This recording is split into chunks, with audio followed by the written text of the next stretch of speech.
एहतजाज बोरूज ते त महांगाई बि ज़ोर जी। अक्टूबर में महांगाई जी शरह माली साल जे बुलंद तरीन सतह ते पहुची वई। महांगाई के खिलाफ मुख़्तलिफ़ शहरनि में सियासी जमायतुनि पारां एहतजाजी मुज़ाहिरा जारी। मुल्तान में पाकिस्तान मुस्लिम लीग नून वूमेन विंग एहतजाज कयो। औरतूं मुज़ाहिरे में मिटीअ जा बर्तन टोड़िया, हुकूमत के खिलाफ नारेबाज़ी कई। LPG जो घरेलू सिलेंडर 155 रुपया 80 पैसा महंगो थी वियो। ओघरा नोटिफिकेशन जारी करे छॾियो। फ़ैसिलो फौरी तौर ते नाफ़िज़ कयो वेंदो। नई क़ीमतुनि खां पोइ घरेलू सिलेंडर 155 रुपया महांगो ऐं जॾहिं त रेलवे खाते पारां बि किरायनि में 10% इज़ाफ़ो करे छॾियो। सियारे जे शुरू थियण सां ई गैस बहिरान जी घंटी वॼी वई। ॿिनि कंपनियुनि हलंदड़ महीने LNG जे बकारकोज़ ॾियण खां इनकार करे छॾियो। वफ़ाक़ी वज़ीर हमाद अज़हर चयो आहे त गैस किल्लत जी सूरत हाल ते क़ाबू करण लाइ समूरा क़दम खणी रहिया आहियूं। LNG जो बहिरान पूरी दुनिया में आहे। असां वटि नवंबर लाइ LNG जे 11 कार्गोज़ जो इंतज़ाम हुयो। बकारगो न मिलण सबबि 9 रहिजी वेंदा।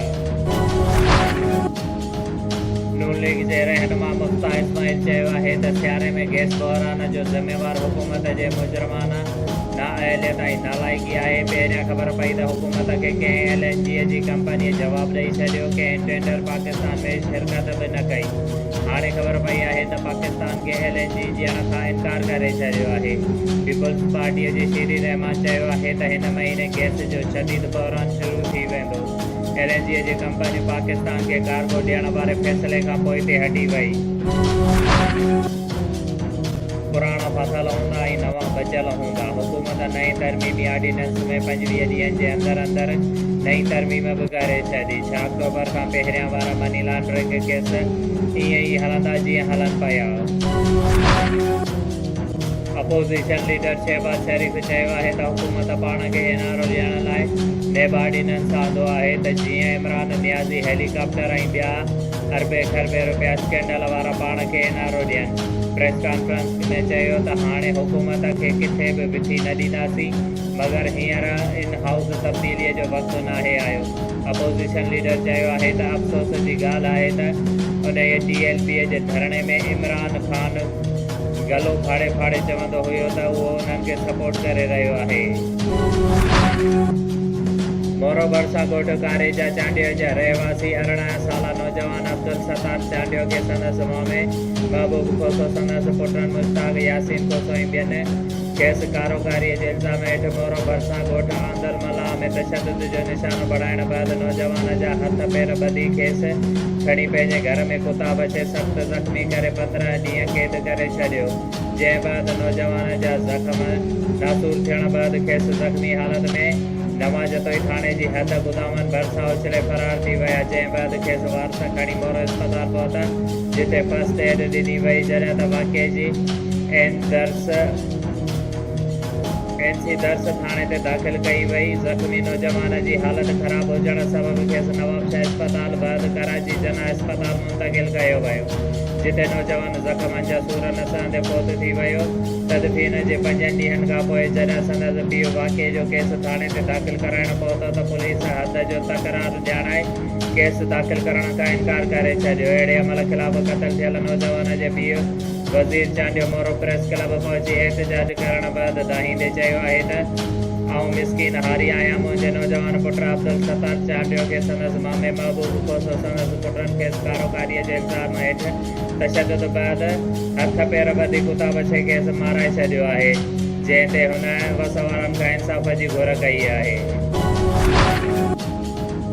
मदरसा अनवारुल क़ुरान हुसैन 68 मोरी पारां हिकु अज़ीम शान ताजदार मदीना कॉन्फ्रेंस ज़ेर निगरानी मौलाना रज़ा मोहम्मद बेंगल जे थी गुज़री। इन कॉन्फ्रेंस जा महिमान ख़ासि मौलाना नुसरतुल्लाह कासमी डेरा गाज़ी खान, मौलाना अब्दुल गफूर भुट्टो सखर, मौलाना सईद अहमद बिरोई शिकारपुर, मौलाना अब्दुल गफूर मेंगल सांगड़, कारी अब्दुल मालिक बिरोई, कारी हफ़ीज़ रहमान मेंगल, कारी हबीब रहमान मेंगल ऐं ॿिया शामिल हुया। जाम साहब सिंध जे मशहूर बुज़ुर्ग ओलिया सैयद असगर अली शाह अल मरूफ सती जाम दातार जी 750 उर्स मुबारक जो इफ्तिताह अॻूणे सूबाई वज़ीर ज़िया हुसैन लंजार, डिप्टी कमिश्नर शहीद बेनज़ीर आबाद आमिर हुसैन पावर, सजाद नशीन दरगाह जामदातार फ़कीर नवीद हुसैन ऐं पाकिस्तान आर्मी काउंसिल मशाइख जे मरकज़ी ऐं सूबाई उहिदेदारनि सैयद इल्मुद्दीन शाह बुखारी, सैयद फरजंद अली शाह जिलानी, सैयद अताउल्लाह शाह, पीर रुकनुद्दीन कुरैशी, मियाँ फिदा हुसैन पीरज़ादा फ़कीर होत ख़ान जामड़ो, सूबाई तर्जुमान लाला बशीर अहमद शर ऐं ॿियनि दरगाह जी मज़ार शरीफ़ ते चादर चाढ़ी ऐं दुआ घुरी। पीपल्स पार्टी ग़रीब तबके जी नुमाइंदा पार्टी आहे। हमेशह मुल्क जे ॾुतड़ियल ऐं महकूम तबके खे पंहिंजा हक़ ॾियारण लाइ क़ुर्बानियूं ॾिनियूं आहिनि। अहिड़ो इज़हार कानून जे अॻूणे सूबाई वज़ीर ऐं बीबी शहीद बेनज़ीराबाद डिवीज़न जे सदर ज़िया हुसैन लंजार नवाब शाह प्रेस क्लब जे चूंडियल उहिदेदारनि खे मुबारक ॾियण वारी तक़रीब खे ख़िताब कंदे चयो त बीबी बिना कंहिं फ़र्क़ जे मुल्क जे हर तबके जे माण्हुनि जी ख़िदमत कई आहे। शहीद ज़ुल्फ़कार अली भुट्टो खां वेंदे शहीद बेनज़ीर भुट्टो ताईं मौजूदा चेयरमैन बिलावल भुट्टो ज़रदारीअ जी क़यादत में ख़िदमत ऐं क़ुर्बानियुनि जो सफ़र बदस्तूर जारी आहे। तालके थाणे जे हथकोट मियां शोरा में चोरनि ऐं फौरन जे वधंदड़ वाक़िअनि ख़िलाफ़ पीर नासिरुद्दीन पीर मज़हर ऐं ॿियनि जी अॻुवाणीअ में नवाब शाह प्रेस क्लब ॿाहिरां अलामती बुख हड़ताल कंदे चयो आहे त खॾड़ थाणे जी हद में चोरनि ऐं फौरन जो आज़ार रोज़ जो मामूल बणियल आहे। जॾहिं त चोरनि खे उतां जे बासर वॾेरनि जी हिमायत हासिल आहे, जंहिंजे करे हद जे पुलिस उन्हनि ख़िलाफ़ कार्रवाई नथी करे। हुन चयो त चोर जी वारदात जे करे शहरनि जी जान ऐं माल ख़तरे में आहे। राति जे वक़्तु माण्हू पंहिंजे घरनि ताईं महदूद थी विया आहिनि।